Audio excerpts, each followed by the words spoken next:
नमस्कार दोस्तों, इस वीडियो में इलेक्ट्रिक डायपोल के दो क्वेश्चंस डिस्कस कर रहा हूं मैं। क्वेश्चन नंबर 58 और क्वेश्चन नंबर 59। क्वेश्चन नंबर 58 ये है, a small freely oriented dipole with dipole moment small p lies at the center of uniformly charged hemisphere of charge density sigma।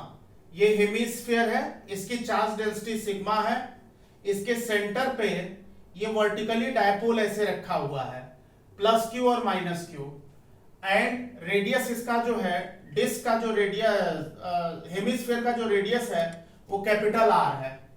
The period of small oscillation, the time period of small oscillation about an axis perpendicular to the axis of hemisphere is. अगर इस axis के about इस dipole को थोड़ा सा rotate करके छोड़े, small angular displacement दे करके छोड़े, तो ये रिलीज करने पे इस तरह से ऑसिलेट करने लगेगा। पहले तो ये बताना है कि ये ऑसिलेशन एसएचएम है, और अगर ये एसएचएम है तो इसका टाइम पीरियड कितना है ये आपको निकालना है। ध्यान से देखिए बच्चों, आप जानते हो कि अगर चार्ज डेंसिटी सिग्मा है, रेडियस आर है, तो इसके सेंटर पे जो इलेक्ट्रिक फील्ड होगी वो इलेक्ट्रिक फील्ड होगी सिग्मा बाई 4 एप्सिलॉन नॉट। ये मैं ऑलरेडी पहले पीछे के वीडियो में बता चुका हूं। ये वैल्यू हम लोगों ने निकाली है हेमिस्फीयर के सेंटर पे इलेक्ट्रिक फील्ड की, और चूंकि ये पॉजिटिवली चार्ज हेमिस्फीयर है तो इलेक्ट्रिक फील्ड का डायरेक्शन पॉजिटिव वाई एक्सिस के अलॉन्ग है। ये एक्स एक्सिस है, ये वाई एक्सिस है।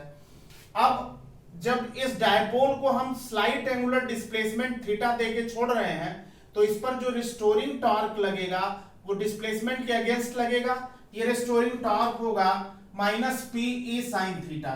ये रिस्टोरिंग टॉर्क होगा minus P E sine theta, और P इंटू ई, ये इलेक्ट्रिक फील्ड की वैल्यू इंटू साइन थीटा लिख सकते हैं। अगर थीटा स्मॉल रखें, स्मॉल थीटा के लिए sine theta is equal to theta होता है, ट्रिग्नोमेट्री की प्रॉपर्टी है।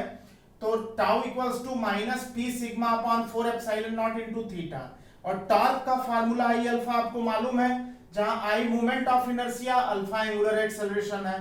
तो अगर इसको इसके बराबर लेंगे तो अल्फा आ जाएगा, मोमेंट ऑफ इनर्शिया नीचे आ जाएगी, P sigma upon 4 epsilon naught I into theta. यहां से angular acceleration proportional to negative of angular displacement है, तो इसका मतलब ये एसएचएम है, एंगुलर एसएचएम है, और एंगुलर एसएचएम में अल्फा का फार्मूला होता है माइनस ओमेगा स्क्वायर थीटा। तो ये अगर ओमेगा स्क्वायर जो है इस ब्रैकेट टर्म के बराबर है, तो ओमेगा आ जाएगा under root P sigma upon 4 epsilon naught E. ये वैल्यू ओमेगा की आ गई, और ओमेगा 2 पाई बाई टी होता है बेटा। तो टाइम इसको अगर इसके बराबर करेंगे तो टी आ जाएगा 2 pi under root 4 epsilon naught I upon P sigma. P dipole movement है। इस तरह से सेकेंड ऑप्शन जो है इसका सही हो जाएगा टाइम पीरियड के लिए। ये क्वेश्चन नंबर 58 था। अब इसके बाद क्वेश्चन नंबर 59 देखिए। क्वेश्चन नंबर 59 ये कह रहा है, a non conducting ring of mass small m and radius capital R has charge density lambda. It is placed on rough non conducting horizontal plane. ये जो है एक रिंग है, और इस रिंग का इस क्वाड्रेंट पे पॉजिटिव चार्ज है, इस वाले क्वाड्रेंट पे नेगेटिव चार्ज है। इस पर इसकी चार्ज, पूरे रिंग की चार्ज डेंसिटी लैम्डा है। अब अगर कह रहा है कि it is placed on rough non conducting horizontal plane, ये horizontal plane rough non conducting है। अगर ये रफ नॉन कंडक्टिंग है, इस पर ये रिंग रखी हुई है, तो कह रहा है कि at t is equal to 0 uniform electric field is E vector is equal to E naught I cap. यानी x एक्सिस के अलॉन्ग इलेक्ट्रिक फील्ड की value initially t is equal to 0 पर E vector is equal to E naught I cap है। ये इतनी field switch on की गई तो ये जो रिंग है ये रोल करने लगती है, switched on, and the ring starts rolling without sliding.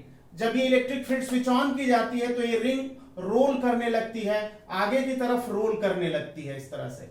तो कह रहा है कि frictional force acting on the ring is, तो ये रिंग जब रोल करेगी तो इस पर कितना फ्रिक्शनल फोर्स जनरेट होगा।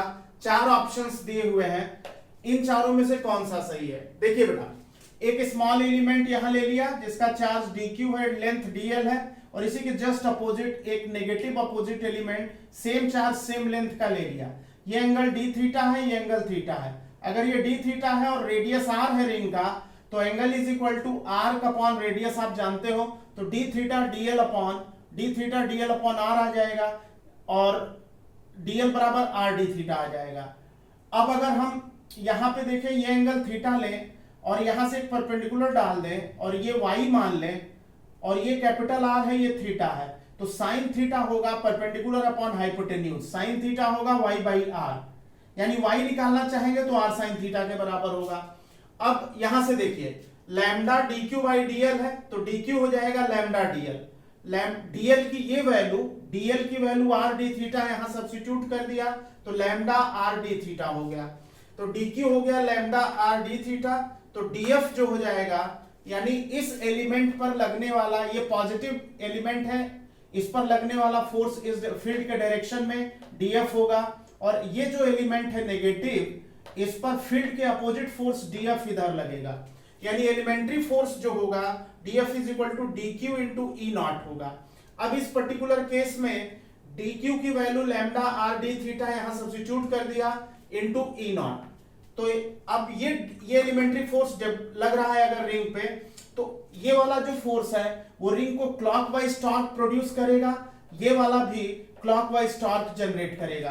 तो इसका मतलब ये है कि अगर net elementary torque on ring की बात करें तो d टाउ होगा df इंटू परपेंडिकुलर डिस्टेंस, यानी ये जो परपेंडिकुलर डिस्टेंस है, ये बहुत स्मॉल एलिमेंट है, तो ये पॉइंट सेम ले सकते हैं, तो ये और ये सेम हो जाएगा, तो फोर्स इनटू परपेंडिकुलर डिस्टेंस यानी y हो गया for this very small element, force into perpendicular distance df into y। इसी तरह से इस वाले के लिए भी ये y है, तो ये हो जाएगा df इनटू y, ये भी क्लॉकवाइज ये भी क्लॉकवाइज, दोनों को ऐड कर दिया, तो ये हो गया 2df r sin theta, 2df r sin theta. y की वैल्यू ध्यान से देखिए, यहां मैंने बताया y is equal to r sin theta है, यहां रख दिया 2df r sin थीटा। अब नेट टॉर्क की बात करें, net torque on the ring, तो इसको इंटीग्रेट करना पड़ेगा, ये जो d टाउ है इसको इंटीग्रेट करना पड़ेगा। इंटीग्रेशन ले लिया इसका sin थीटा, इंटीग्रेशन जो होगा वो 0 से पाई बाई 2 होगा एक क्वाड्रेंट के लिए, 0 से पाई बाई 2, ये एंगल का वेरिएशन 0 से पाई बाई 2 होगा, तो 0 से पाई by 2 lambda r d theta in d not lambda r d theta, ये वैल्यू df की रख दी यहां से मैंने, df की ये वैल्यू यहां सब्स्टिट्यूट कर दिया, तो ये आ गया इनटू r sin थीटा।